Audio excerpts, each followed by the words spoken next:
हे hi hello सलाम नमस्ते दुआ।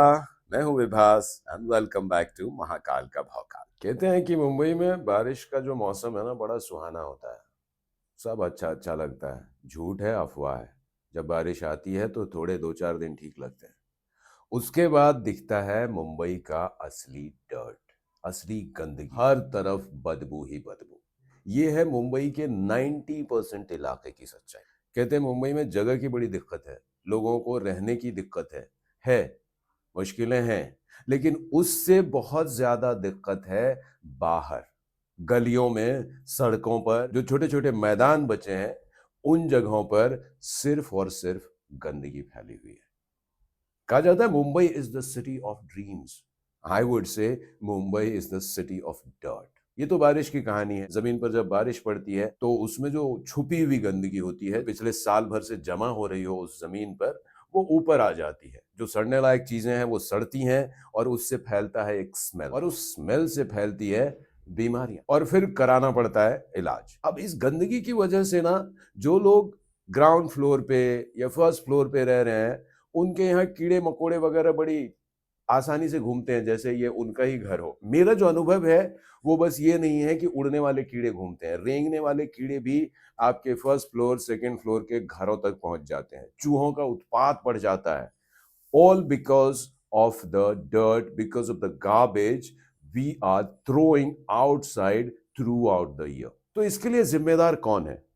इससे पहले कि जिम्मेदारी की बात करें, मैं थोड़ा सा और एक्सप्लेन करना चाहूंगा कि ये तो है बारिश की बात, लेकिन बारिश के बाद भी ऐसा नहीं है कि मामला साफ हो जाता है या जमीन साफ हो जाती है। जो डर्ट ऊपर आया, जो स्मेल फैला सका, जो सड़ा, वो तो सड़ गया, सड़ के नालों में पहुंच गया, नाले से समंदर में पहुंच गया, वहां जाके जो समुद्र के अंदर का जीवन है उसको भी तबाह करता है। अब बारिश के बाद भी ऐसा नहीं है कि सब साफ हो जाता है, क्योंकि गंदगी इस तरह से फैली हुई है ना। एक गंदगी वो है जो सॉलिड है, जो दिखाई देती है। एक गंदगी वो है जो हवा में है, दिखाई नहीं देती है। हालांकि आजकल मशीन्स लगे हुए हैं, वो कुछ चेक करते हैं कि क्या लेवल है, एयर लेवल क्या है, पॉल्यूशन लेवल क्या है। लेकिन उससे क्या हो जाता है, हवा इतनी गंदी है कि आप महसूस कर सकते हैं। अगर आप खुले में चले जाएं थोड़ी देर के लिए, या अगर आप बाइक चलाते हो, या अगर आपको पैदल चलना हो, तो पूरे स्किन पे, थ्रू आउट द बॉडी, जितना खुला पार्ट है उस पे कुछ चिपचिपा सा लग जाता है। तो उसमें कहीं ना कहीं आसपास जो फैक्ट्रीज हैं, केमिकल रिलीज हो रहा है एनवायरनमेंट में, वो गंदा करता है हवा को। वो हवा हमसे चिपकती है, वो गंदी करती है हमें। तो आपको सफाई का एहसास नहीं होता है। हाँ, अगर आप अमीर आदमी हैं, गाड़ियां वाड़ियां हैं आपके पास, आपकी जो स्किन है, अगर किसी तरीके से उसे बाहर के संपर्क में आने से आप बचा लें, तो शायद उस गंदगी से बच जाए। ये पूरी तरह से इम्पॉसिबल है। भले ही कुछ भी हो, आप कैसे भी चलते हो, कैसे भी ट्रैवल करते हो, कहीं ना कहीं थोड़ा बहुत तो होगा ही। पर अगर आपकी हालत ये है कि आपको खुले में चलना ही पड़ता है, तो आपके स्किन की हालत बहुत बुरी होगी। और सिर्फ स्किन की नहीं, ये तो स्किन पे फील होता है। पर वो जो चीजें, वो एलिमेंट्स जो नाक से हमारे अंदर जाता है, मुंह खोलने पे हमारे अंदर जाता है, और यहाँ पे स्ट्रीट फूड का बड़ा कल्चर है, तो ये जो गलियों में खाना है, खुले में रहता है जनरली, उस पे जो चीजें, उस पे जो डर्ट बैठ रहा है, वो तो बैठ ही रहा है। वो फिर जा रहा है किसके अंदर? गरीबों के अंदर। स्ट्रीट फूड कोई अमीर आदमी नहीं खाता है, ना के बराबर खाता है। कभी कभार शौक से, अलग बात है। अभी एक्सपीरियंस है, कुछ दिनों पहले ऐसा था कि बहुत सारा बाहर का खाना खाता था, तो शायद आदत हो गई थी, एहसास नहीं था। कुछ दिनों से बाहर का खाना नहीं खाना पड़ रहा है, कुछ उपाय हो गया। तो इसमें क्या हुआ कि 3-4 दिन पहले मैंने कुछ खाया, और उसमें जो डर्ट था ना, I could have felt it. वो खस खस खस खस सा मुंह में लग रहा था कि इसमें कुछ मिला हुआ है। ये हालात हैं, और इस हालात की वजह से लोगों की हालत खराब हो रही है। तो इसके बाद जो है 2-3 महीने, वो तो फिर भी ठीक रहेगा। बारिश के बाद के 2-3 महीने काम चलाऊ रहेंगे, उतना ज्यादा फील नहीं होगा।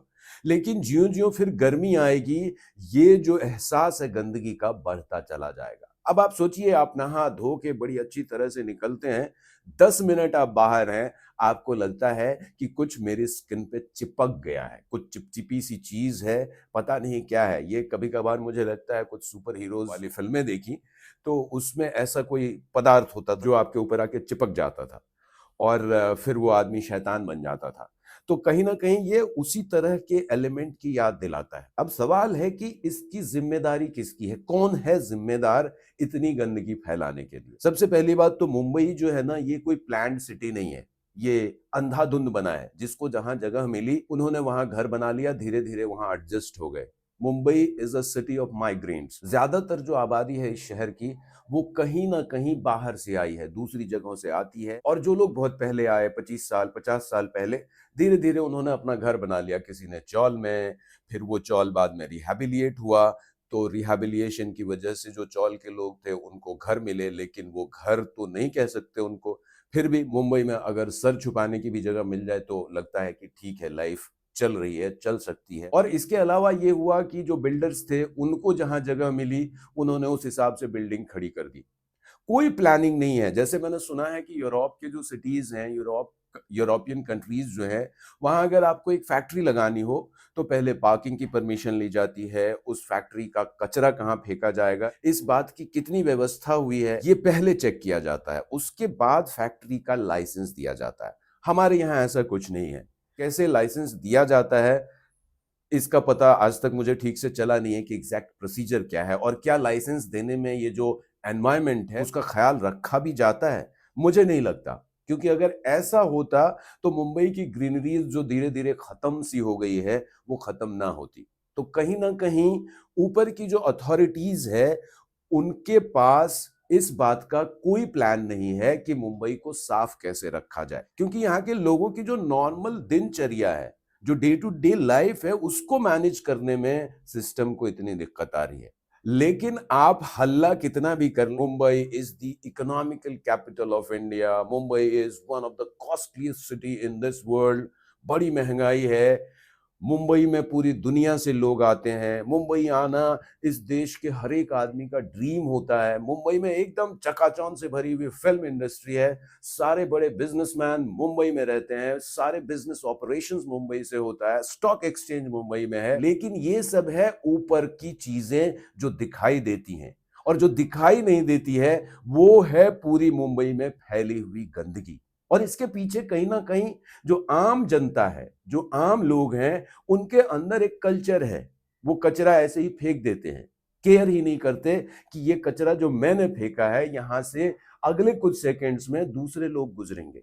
हम केयरलेस हैं, मैं तो कहूंगा कि इनसेंसिटिव हैं दूसरों के एग्जिस्टेंस को लेके। और इसके अलावा ये जिम्मेदारी टेक्निकली कहीं ना कहीं बीएमसी की है कि इस शहर को साफ रखा जाए, सब कुछ ठीक से चल सके। और सफाई पहली जिम्मेदारी है। सफाई वो चीज है जो बहुत चीजों पर इफेक्ट डालती है, जो बहुत चीजों को बदलती है। एक साफ सुथरा माहौल आपके मन को साफ कर देता है, और साफ मन से अच्छे विचार आते हैं। लेकिन उसकी जो संभावना भी है उसे मार दिया गया है। इसके अलावा दिक्कत है मुंबई में, अगर आप सड़क पे चल रहे हैं और आपको सुसु आ गई, आपको पेशाब करने जाना है, तो आपको जो है वो टॉयलेट्स अगर मिलेंगे, सुलभ शौचालय वाले, पता नहीं ये कौन मैनेज करते हैं, वो इतना गंदा होता है ना कि आप अगर वहां जाएं तो मेरे ख्याल से जो नेचुरल कॉल है वो रुक जाएगा। लेकिन मजबूरी इतनी है आदमी की कि आदमी क्या करे।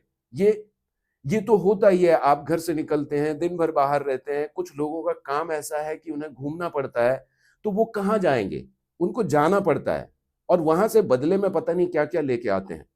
वो फिर पहुंचते हैं अपने घरों में, अपने बच्चे के पास, उस बच्चे तक वो पहुंचाते हैं। अब बच्चों का इम्यून इतना मजबूत नहीं है, उस आदमी ने तो झेल लिया, उसे तो आदत हो गई, उसका सिस्टम अडेप्ट हो गया इस गंदगी के साथ जीने की। लेकिन ये गंदगी वो अपने घर में भी तो ला रहा है। तो जिम्मेदारी आम आदमी से लेकर ऊपर की जो अथॉरिटीज है वहां तक है। और मैं तो कहूंगा कि कहीं ना कहीं भारत सरकार को भी इस पर ध्यान देना चाहिए। अगर हमारे शहर साफ ही नहीं रहेंगे तो बाकी सारे डेवलपमेंट का क्या मतलब है। आप मेट्रोज बना रहे हैं, आप बुलेट ट्रेन ला रहे हैं, आप जो लोकल है वहां एसी चला रहे हैं, लेकिन जो गंदगी फैली है इसका क्या होगा। इसका कुछ तो होना चाहिए। हाँ, कुछ फोटो ऑप्स होते हैं, बीचेस को भी साफ करवाया जाता है, कुछ सेलिब्रिटीज आते हैं, कुछ नेता लोग आते हैं, फोटो ऑप्स होता है, फोटो खिंचवाया जाता है, कुछ झाड़ू वगैरह लगा के बीच की गंदगी थोड़ी बहुत साफ कर दी जाती है। लेकिन वो फिर से अगले ही दिन, मैं तो कहता हूं कुछ ही घंटों में वापस उतना ही गंदा हो जाता है, और फिर वो समंदर में, फिर वो किसी नाले में, फिर वो किसी के घर के आसपास। अगर दो बिल्डिंग्स के बीच में एक छोटी सी जगह है तो वहां क्या भरा होता है पता है? कचरा। 10% इलाका जिसे आप ये कह सकते हैं कि ये जो है ना पॉश एरिया है, वीआईपी एरिया है, जैसे साउथ बॉम्बे का कुछ एरिया है जहां पे सफाई आपको दिखेगी, या कुछ बहुत ही पॉश बिल्डिंग्स हैं किसी खास इलाके में, हालांकि पूरा एरिया आपको साफ कोई भी नहीं दिखेगा, बहुत छोटी छोटी जगह है जहां ठीक से सफाई है। तो इसके लिए जैसा मैंने कहा कि आम आदमी से लेकर ऊपर की अथॉरिटी तक जिम्मेदार है। अगर हमें साफ सुथरी चकाचक मुंबई चाहिए, ये बोर्ड आपको हर जगह मिलेगा, चकाचक मुंबई, चकाचक महाराष्ट्र, चकाचक इंडिया, लेकिन असल में चकाचक नहीं है। कहीं ना कहीं ये समस्या पूरे देश की है, लेकिन मुंबई जैसे शहरों पर खास ध्यान दिया जाना चाहिए और इसे हर हाल में युद्ध स्तर पर साफ करवाना चाहिए, क्योंकि एक साफ माहौल में ही सब कुछ अच्छी तरह से चल सकता है, एक स्वस्थ आबादी पैदा हो सकती है। अगर बाहर गंदगी है तो हमारे थॉट्स भी पॉल्यूटेड होंगे,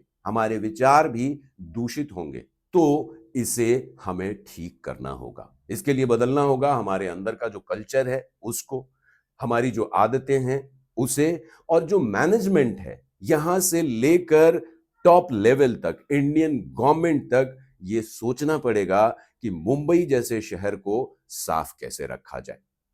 तो और भी किसी ऐसे ही मुद्दे के साथ मैं जल्दी ही मिलूंगा। तब तक आप लोग अपना ख्याल रखिए।